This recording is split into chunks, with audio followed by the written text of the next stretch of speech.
আজকে সকালবেলা আপনি আর আম্মা দুইজনেই বাড়ি থেকে বাইরে যাবেন। তোমরা যদি আমার বউ আর শাশুড়ির সাথে খারাপ ব্যবহার না করতা তাহলে কি তুমি বাড়ি ছেড়ে যাইতে হইতো? হইতো না।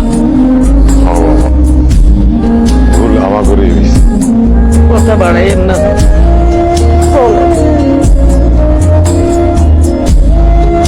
আরে আম্মা, তুমি কই যেতেছো? আমি তো তোমাদের জন্য ইফতারি নিয়ে আসলাম। আমিও আসলাম আর তোমরা বেরিতেছো। কই যেতেছো? মামার বাড়ি? না রে না, তোর ভাই আমাদের বাড়ি থেকে বাইরে করে না, ওইসব কথা কোনো দরকার নেই। না না, বলবে না কেন? আপা, কি হয়েছে? কইলে আমি তোর ভাই আমাদের বাড়ি থেকে বাইরে দেখি কে তোমাদেরই বাড়ি থেকে বাইর করে। আসো, চলো আমার সাথে।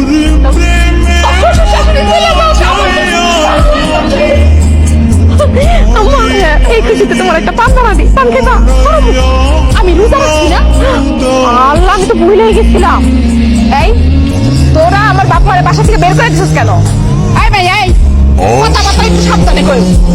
এই মহিলা, তুমি চুপ থাকো, তাহলে একদম তোমার কল্লা নামাই দেবো।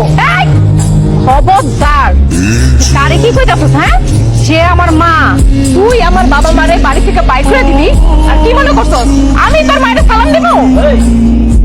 আব্বা আম্মারে বাড়ি থেকে আমি বাইর করছি, ঠিক কবি আমার কম। তোর লোকে বোঝাপড়া করার জন্যই আমি এই বাড়িতে আইছি। হারাম দাদা, তোর সাহস তো অনেক বাইরে গেছে। এই কার লোকে কথা কইতা তোর হুশ ঠিক আছে? তোর সাথে যে আমি এখনো কথা কইতাছি এটা তোর ভাগ্য। তোরে তো পায়ের জুতা খুলে পিটানো উচিত। তোরে আমি 1 ঘন্টা সময় দিলাম, এর মধ্যে তোর বউ আর তোর শাশুড়ি নিয়ে বাসা থেকে বাইরা। কি কইলি তুই?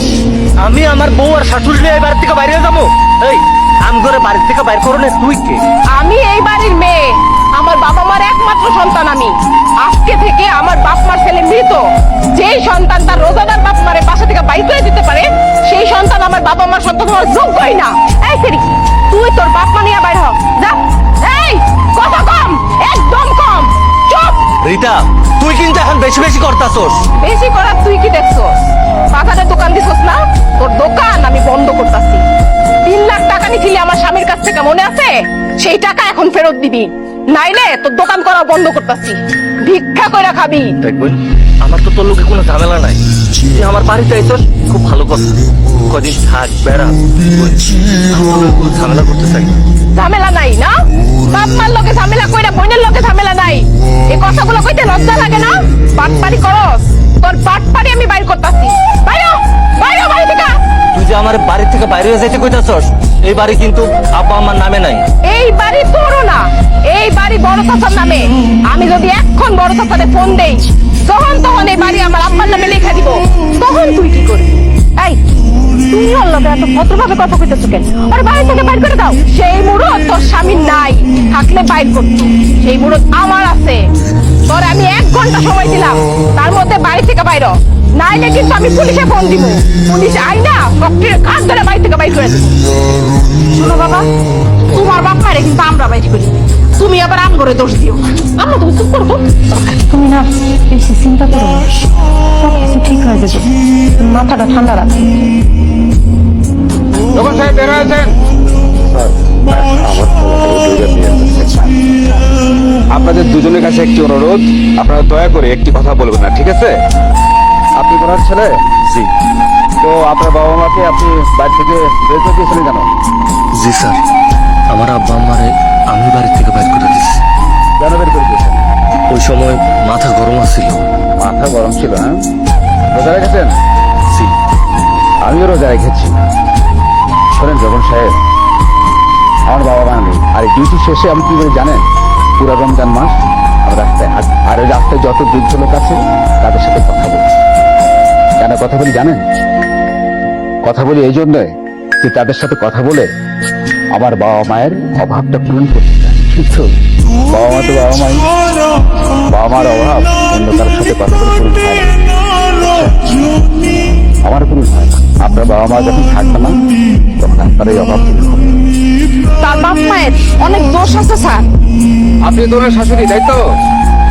শোনেন, দোষ আসলে ওনার বাবা মার না, দোষ হলো আপনাদের দুজনের। আর আপনাদের দুজনের কারণেই উনি ওনার বাবা মাকে বাড়ি থেকে বের করে দিয়েছে। আর আজকে আমি ওনাকে অ্যারেস্ট করে নিয়ে যাবো এই আপনাদের দুজনের কারণেই। আমার পোলা নিয়ে যান স্যার। স্যার আমার পোলা ও স্যার আমার কেউ নাই স্যার। স্যার ও দাঁড়ান দাঁড়ান আপনি। এই গুলারে আমি 10 দিন পেটে ধরছি। ও আমার কইছে টুকরা, ও যদি গেলে তাকে আমরা মরে যাবো। আমরা একটা কাজ করি, আমরা যদি নিয়ে যান তো আমার মনে হয় নিয়ে করে ধরে নিয়ে যান স্যার। করে নিয়ে যান স্যার। রঘু সাহেব দেখছেন, দেখেন এই হলো বাবা মা।